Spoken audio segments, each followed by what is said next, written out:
On the theme of trying to try to make connections, speakers, and the occasion, when we thought about asking Tom to come and talk, we thought, God, historic royal palaces, you know, and we're small museums. What on earth is what's the connection? How is it going to play out? What on earth? And in talking it over on the telephone with Tom, he said, Alan, in COVID, we nearly went bust. So I thought, yes, plenty of points of connection. That was a surprise to me that an organization like this exists on that sort of margin. But anyway, Tom, as you'll have seen in your information pack, is a former trustee of the Royal Air Force Museum anyway, so probably knows all the tricks and the problems. Thank you very much. I'm just going to put a timer on. I have lots of slides, but it's a bit more of an animation than a slideshow. So what I'm going to do today is just talk through a little bit about who HRP is, the organisation I work for, and then just take you through I'll talk about some of the things I guess I've learned over the last 25, 30 years working in the sector. I started life as a history teacher and then moved to the National Archives, Houses of Parliament, Science Museum, TEDx, and now Historical Palaces. So just very quickly, if you don't know who we are an independent charity, and that's a really, coming back to that point about the finances, which I'll come on to in a second, we don't get any grants from the royal family or indeed the government, and we're a purely independent charity. We have an arm's length relationship with DCMS because they ask us to look after these rather wonderful palaces that obviously ultimately belong to the royal family, but we're charged with looking after these. Our kind of mission is a relatively new mission that we kind of reset coming outside of COVID. And like many people in our sector, what we're interested in is diversifying our audience. We have a lot of people come to see our palaces. What we're interested in is making sure that that's a broad section of society and that we're not just appealing and delivering the good things we do to a very narrow section of the community. We want to reach as many people as possible. But coming back to that common connection, this is what happened to us during COVID. So we were set up as a charity in the late 1990s, and you can see our visitor volume as it goes through the years, and ultimately it peaked through 5 million, and that's across all the palaces that we look after. The Tower of London is our kind of main driver of visitor volume. We get up to nearly 3 million people through there a year, and it's the highest volume paid for visitor attraction in the UK. But when the COVID hit, for an organisation that's entirely reliant on visitor income, our income had just literally disappeared. COVID cost HRP about £100 million in lost revenue. So it burnt through our reserves. We had about 40 million in reserves. And as an organisation with quite a large number of staff, nearly 1,000 staff serving across all of these palaces, you can imagine what our wage bill was.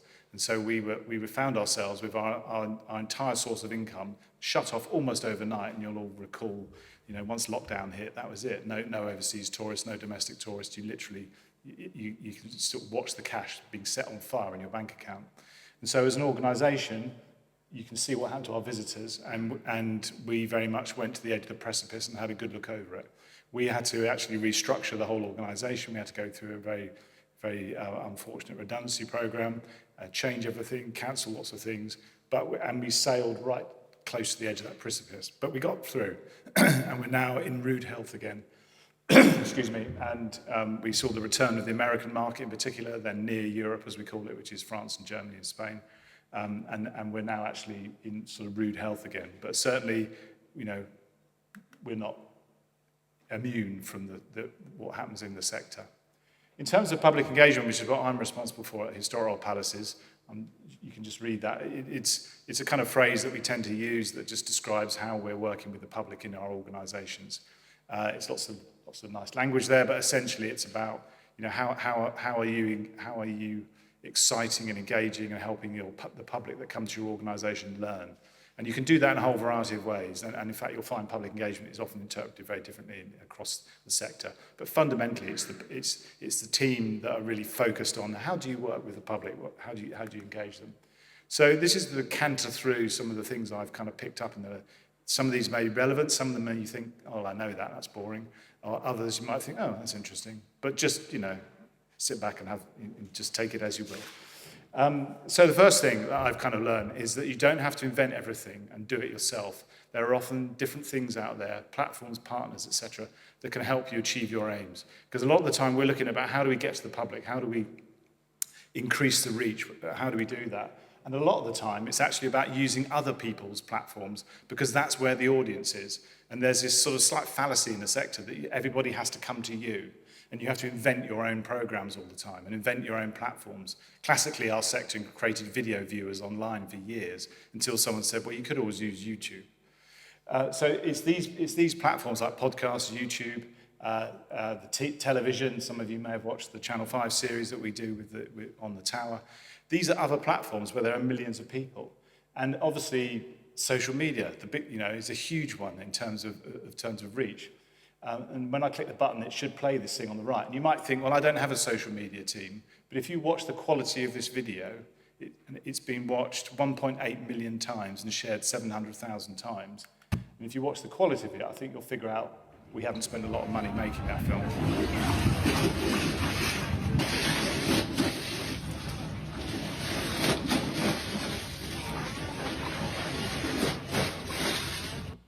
That's it. 1.8 million people have viewed that.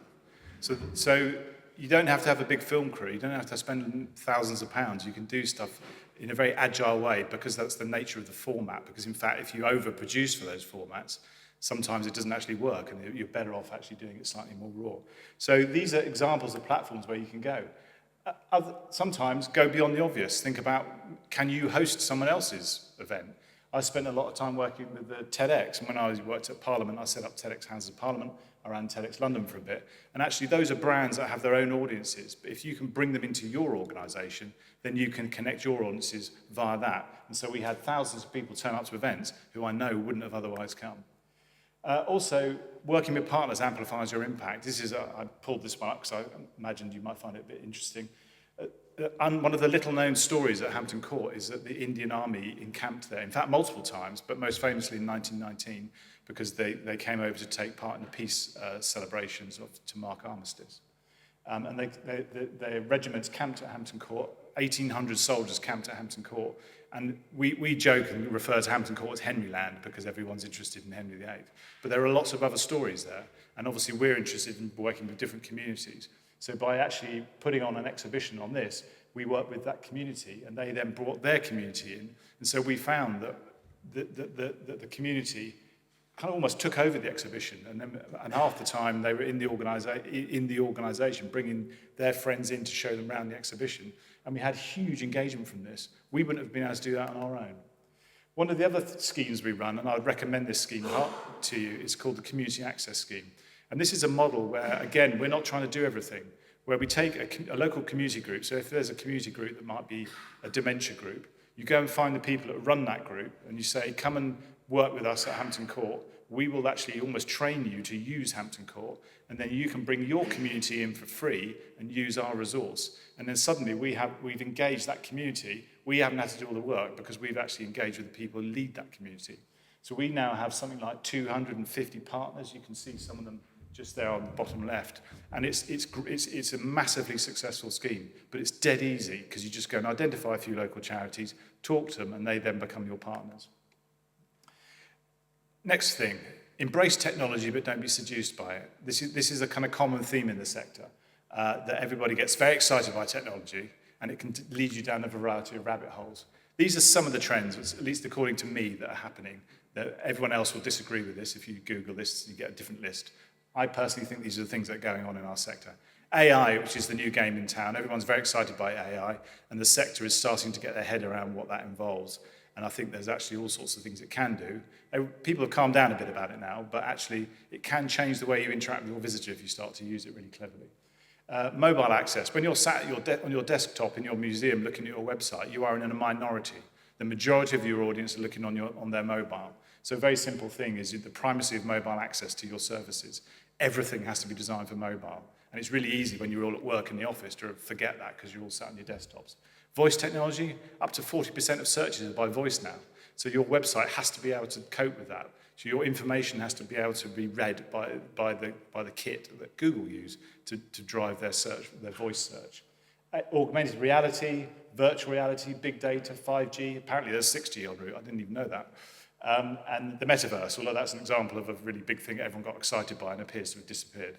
I think Mark Zuckerberg made a big bet on that, and I'm not sure it's paid off yet. But the point is, these things are all happening. They're coming at you all the time, and you as an organisation have to decide, where am I going to go? Am I going to go cutting edge? Am I going to go bleeding edge? Am I going to go trailing edge? And there are some key decisions for you there. And interestingly, the stuff we're actually playing with isn't some of that cutting edge stuff. It's things that actually, where the technology has actually sometimes just got cheaper.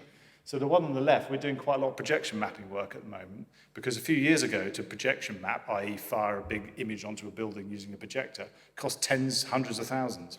The kit is a lot cheaper now. So we're now starting to do shows at Hampton Court. That's at the Tower, and we've got a show that's touring UK cathedrals, and it's a lot more cheaper than it used to be. The other thing we're doing is bring your own device content. So if you can't create your own audio guide, which are really expensive to do, you go on a platform like Smartify, and you can build your own audio guide on there, and then your visitors, when they come to your site, use a QR code or you show it on your website, you can actually provide a pretty decent audio guide. And in fact, I'm in the middle of writing a business case to bring the audio guide, our current audio guide, across all our palaces, and the Bring Your Own Device app together to have the same app, because I think that's where the future is. And also, when you do want to play with cutting-edge technology, have a look and see who's willing to partner with you. So we wanted to have a look at what you could do with VR, so we partnered with another company called Layered Reality. This is an experience that's at the Tower of London. It's called the Gunpowder Plot. I won't go into it. It's probably self-evident what it's about. But you can use the virtual reality in quite interesting ways. So these people on these funny slings are actually abseiling out of the Tower of London. And so what happens is when they go into the experience, their feet are touching the floor. The goggles show that they're going out of a window, at which point the seats rise by about 3 or 4 inches, feet come off the floor, they look down, they can't feel the floor, and they're hundreds of feet in the air. So you're playing around with their senses, and you're playing around with what you can do with the technology. We couldn't afford to invest in that, so we work with a company that does that. But the thing about technology is, I always say to people, is actually do not forget that most of your audience want to come and see the real thing. They don't want a digital experience. You need to think about how you can augment your experience with digital, but actually what they want is the real thing. And in our case, the real deal is the crown jewels. And that's fundamentally at the pumping heart of HRP, is the fact that we display, the royal family's crown jewels. And that's what people really want to see. They don't want a screen, they want to see the real thing. Another thing that I've learned over the years is simple is often better, and common sense goes a long way. The sector and the organisations I work in are brilliant at overcomplicating things. And actually I've found that over the years that one of the main things I can do in my role is actually try and simplify things and apply common sense. Just a silly little example to share with you is this. So when I arrived at Historic Royal Palaces about 7 years ago, one of my team said, we've got this brilliant scheme, it's called BYOD, everybody loves it. And I sort of thought, okay, I don't know what that is. So I said, well, what is it? Is it bring your own dog? Is it bring your own device? Or is it bring your own drink? Which is certainly my favourite. But they said, no, it's bring your own discovery. So I thought, well, is it that? Probably not. What it actually was, if this is going to work, was that. It was the thing I was referring to earlier. It was our community access scheme. But someone had been trying to be clever about it and said, well, then they come to our sites, they discover things, so they're bringing their own discovery. So let's call it Bring Your Own Discovery, at which point no one knows what the hell it is. So the important thing there is just a silly little example, but actually common sense goes a long way, and never assume that your audience will know what you mean. This is, again, something that might appeal to you as an audience, which is an interesting project to share with you, and the point here is about backing ideas. So you'll remember this at the Tower of London. I have nothing to do with this. It's predated when I joined HRP. But I kind of have to live with the legacy of it, because it's always the thing that people say, oh, do you remember the poppies? Wasn't it brilliant? Which, of course, it was. It was stunning. But my boss said to me, OK, 2018 is coming up. It's November 2018. We'd like you to run the follow-up, which was slightly worrying when you've had something like that. So what we thought was, flame is associated with remembrance, so maybe we do something with flame. So the team and I started working on this project, and we stood in the gardens, this is at Hampton Court, and they lit a load of these flares and said, what do you think? And I said, well, it's okay. And then they said, well, what we need to do is show you what it looks like in the moat, Tom. So this is a real picture taken from my iPhone, standing on Tower Bridge, looking down into the Tower of London moat. And this was the point in the project, and this is the point I want to make about having the faith, where I had to take a decision about, do we carry on with this project, because they said it could be amazing, or do I look at that and go, God, that looks a bit rubbish? Because to be honest, it was the latter for most of the evening, because they lit it. They then said, right, we're going to blow smoke over it so it looks really cool. And so the smoke drifted up and went into some of these, which are Yeoman water flats. And they set off the fire alarms, and so the fire brigade then rang up and said, what are you doing? It's like, we're lighting flames in the moat. They're like, yeah, off you go. So anyway, usual fun and games of working in historic environments. But the point was, would you back that? Would you go on a national stage to follow up the poppies and say, this is the thing we're going to do? I did. And this then happened. Those of you who are on Instagram and TikTok will be familiar with this meme, but you kind of have this kind of relationship. And the point here is you've got to avoid this going wrong, because I was saying to our fire and safety team, I want to put 10,000 live flames into the Tower of London moat. And they were like, really? And I said, and I also want to push smoke all over them. But actually they said, no, we think maybe we can do that. And having that relationship work in the organisation is key. But you certainly want to avoid that going wrong. We then lit another section, and this was the point at which I had to persuade the trustees to invest in the project. So we took a section, and late at night we lit this. The whole trustee board was there, including Nick Horton, who some of you may know, who was the constable of the tower at the time. And again, I said to them, trustees, will you invest in putting that all around the moat? It will look great. Honestly, it will be good publicity. And they believed me. And this was, the battery on this might be on its way out. And so there he was. Nick Horton looked slightly doubting at that point. I think that probably summed up my entire relationship with the trustees for months. But we got on the front page of every newspaper the following day. In total, 350,000 people came to see it over 7 nights, and that's what it looked like. One of the funny things I can share with you about this, which is one of the amusing moments behind it, was that when we were persuading the trustees to invest in it, to back the idea, they understandably said, well, what if it rains? What if it's windy, Tom? It's not going to look very good if you have 10,000 candles like blowing out in a strong wind. So we took them into these labs and we fired, because the candle makers said that these things are going to work. Don't worry, they'll be fine. So we took them into a sort of the science lab and we fired like mist and water at them and all sorts of things to demonstrate that they would be alight. Anyway, so we convinced everybody these things were sustainable. And then on one of these nights, it rained. It was like biblical. And what happened was Tower Bridge flooded, the moat, parts of the moat flooded, the lights blew, all of the walkie-talkies went. It was carnage. But in the middle of it, in this corner, it flooded. And not only were the candles alight, they were floating. So I rang up my chairman and I said, not only are they alight, chairman, they're flipping floating. And it was quite a nice moment. But anyway, but the point with sharing that with you is that you go back, if you think back to that original image I showed you, you probably thought that wasn't an idea worth backing. And so the thing I've learned over the years working with my teams is when to have the faith. And sometimes, of course, you're going to get it wrong. The next one is saying in the Tower of London moat, and another quite fun one to share with you. And this, the kind of thing here I wanted to share with you is about this thing, what I call embracing uncertainty. And the point here is that when you go into a big project, sometimes you don't know where it's going to end. So the next thing that was in my in tray after Flames, along with a variety of other things, was can you mark the Platinum Jubilee of Her Majesty? Use the Tower of London moat. So we went off and came up with this idea to fill the Tower of London moat with flowers. First lesson was never believe a CGI that an architect gives you. Because what we should have all really got said is colours, flowers don't look like that. Those colours are not that bright. But that's what we used to sell the scheme internally. And we started showing it to stakeholders. We started to realise actually that probably wasn't the image we should use because it was starting to sell an idea, oversell an idea. But nonetheless, it got the thing off the ground. And the idea was that we would fill the Tower of London with these flowers for that. Then this happens, and this happens in all projects. And I'm sure you must see this in all the things you have. You have a good idea, and this idea was let's plant lots of flowers in the Tower of London moat. And everyone's like, yeah, but what if you did this? What would you do that? And people saying, well, put them in the shape of a crown. I was like, really? That would look terrible. But there were all sorts of different ideas that came in, and one of your jobs in these sorts of projects is to hang on to the core idea. Then we did this, which was the kind of point of no return. And you kind of look at that and you think, I can't go back now. Because when we started investigating how to do the project, we realized that you can't dig down into the architecture there. Well, sorry, underneath the moat is lots of archaeology, because it's obviously a very old moat. It's been there for nearly 1,000 years.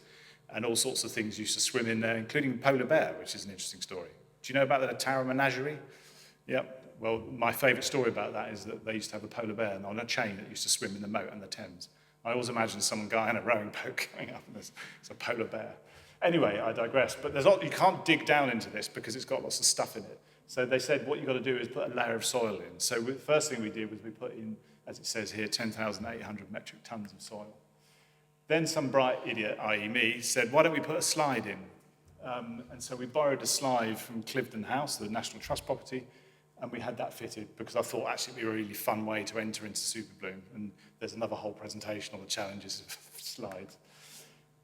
We then sowed 20 million seeds. And at this point, we're still thinking this is going to work because obviously we've got that lovely drawing, we've planned this really carefully, we've put all the right soil in, everything's installed. And then we watched it grow. And this is when the heart palpitations began. And this is the point I was making about sometimes you just got to go with the journey, because you can plan the hell out of these things and then things start to happen.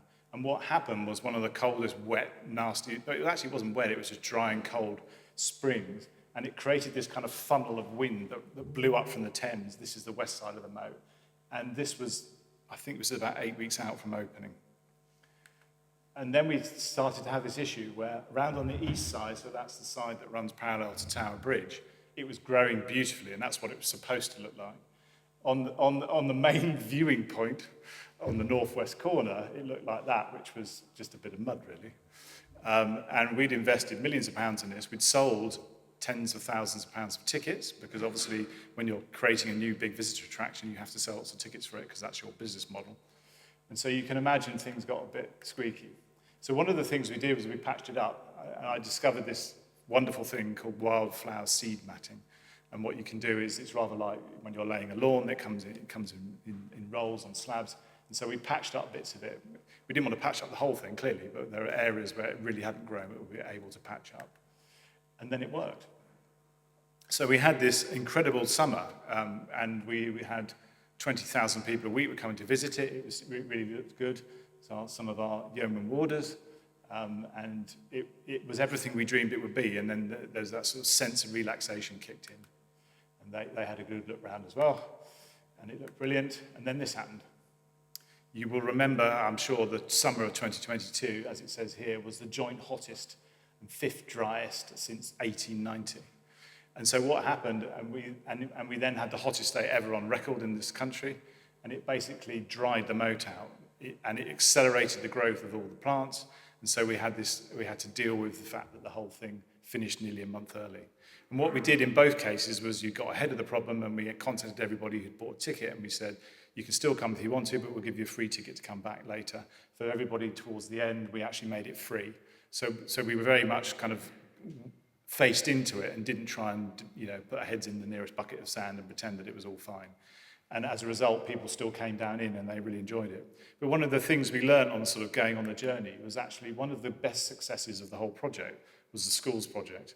Now, when we were setting up the project, we didn't know that, but we had 1,500 schools who took part with about 100,000 pupils. Basically, we sent them seed packets. They grew their own mini Superblooms. They then came to the tower. 30,000 came to the tower to come and see the real Superbloom. That spawned hundreds of projects with schools. And actually what we realized is halfway through the project, actually almost the biggest success was the schools project. We also did work with the communities, and we had, as you see here, 800 volunteers, 3,000 shifts, 15,000 hours of volunteering. Again, when we were focusing on putting the project together, we didn't kind of realize that was the opportunity with Superbloom. So whilst it was a bit of a kind of scary ride, we realized that actually we had a huge amount of good with the schools, done amazing stuff with volunteers. And the biggest thing is, it's the legacy. And so what Superbloom marked was the beginning of a permanent change to the Tower of London moat. So it wasn't just for that year, and then we put back the manicured lawn. We are now in the process of installing a permanent biodiverse landscape. So again, that kind of going with the flow. some of these things I didn't know when we just started out this project, but you kind of discover them as you go along. And so a lot of the times I say to my team is don't try and plan every eventuality, because you don't know what's going to happen as you go into it. But as you go through, things will emerge, and you sometimes just have to kind of hold on for the ride. And I think that's me.